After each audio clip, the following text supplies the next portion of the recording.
Now humanitarian engineering is emerging as a discipline in its own right and something that the whole engineering sector can contribute towards. It's the ability to assist those people who are less fortunate or are disadvantaged than you are, but it's in a way that maintains their dignity. And I quite like the last part of that because it suggests to me that it becomes a partnership and that you actually produce something for others that they are involved with and that they don't feel that they're just at the end of a receiving process. Engineers Without Borders puts people at the very centre of our work, whether that's looking at an engineering solution in some way. It's always about what are the self-determined needs of the individuals or the community involved. And so there's the two parts to that. There's the essential assistance on an individual basis, but there's a much broader approach to it where the practical solutions need to come in for the good of the greater community.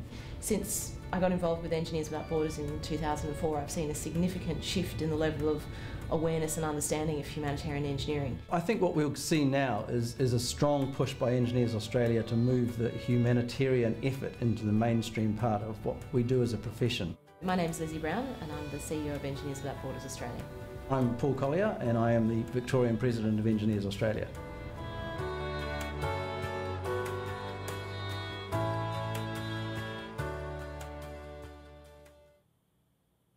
So here in Victoria, and specifically in the Melbourne region, our Victoria region chapter and our university-based chapters all get involved in forming and then managing and maintaining relationships with our community partner organisations.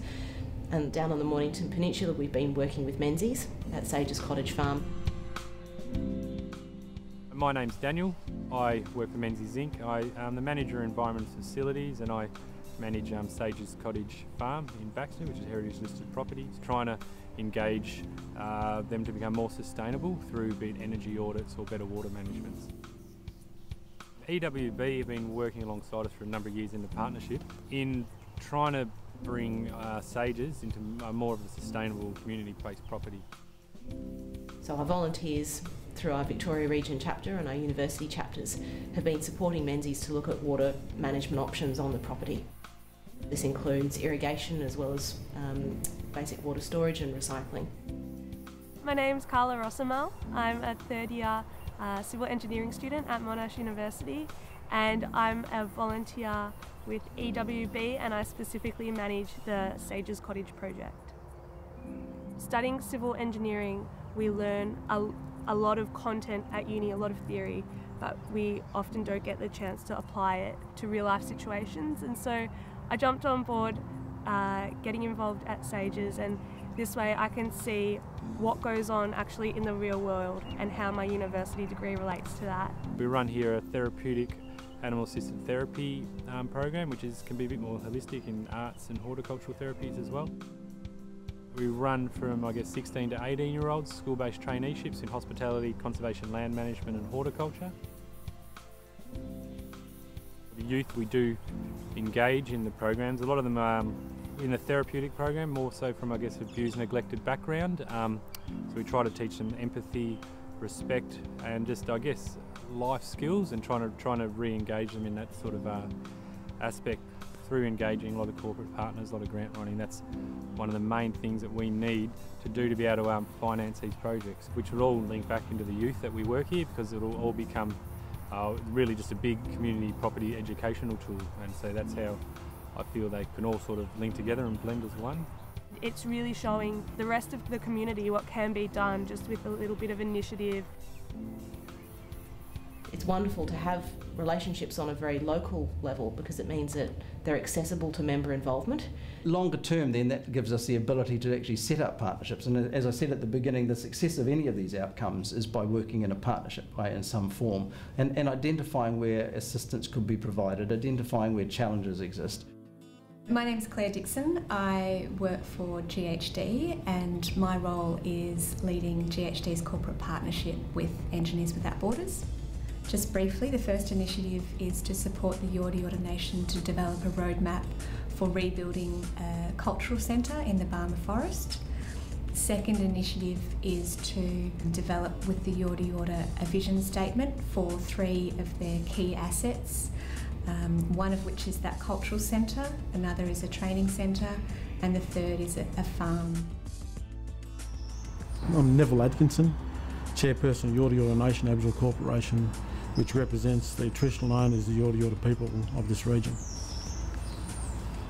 Developing an understanding of Yorta Yorta's perspectives on land and water, on country, from a cultural perspective, but also how that perspective is a knowledge that can fit in today's natural resource management. We feel that we'll be building relationships and allowing for a two-way sharing of knowledge and culture. Yorta Yorta was very much wanting to do it in a non-tokenistic manner. You know, not being in a paternalistic relationship, not being held by the hand and walking around, but actually lead, be supported to lead it, because we know what needs to be done, and we just need need a group to support us to go on a journey together. The Yorta Yorta community organised a festival where Yorta Yorta people and non-Aboriginal people came together to celebrate Yorta Yorta culture. The social connectedness there was something that was, it takes out of just being a clinical type of relationship, that gets brought into being something personal. And the most memorable part of that was watching the kids painting each of the features onto the surface of this 3D model of the lake and forest system. And their elders were standing behind them watching the kids and actually sharing stories right there and then about culturally significant places within the Barmah forest. And that was really powerful, that through that initiative we had supported these kids to create this canvas on which stories could be told and shared from elders to youth.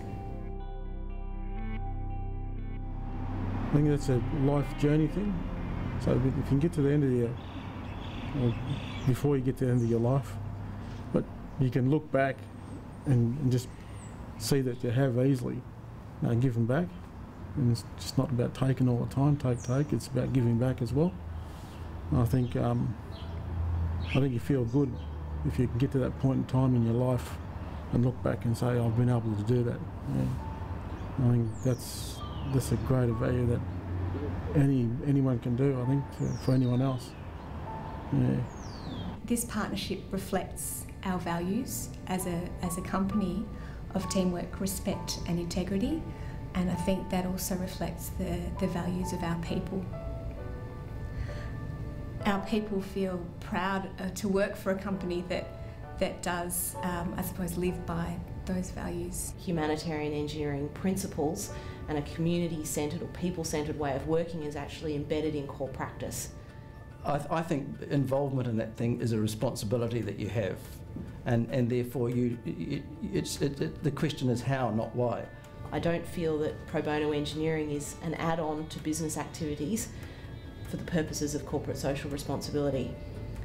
It's a really important thing to do, but there also needs to be a much greater focus within core business around community-based outcomes and engagement of the community. The best thing you can do is to encourage people to get into that space, because once you're in it and you see what you can get out of it, then you're hooked and they'll be there forever.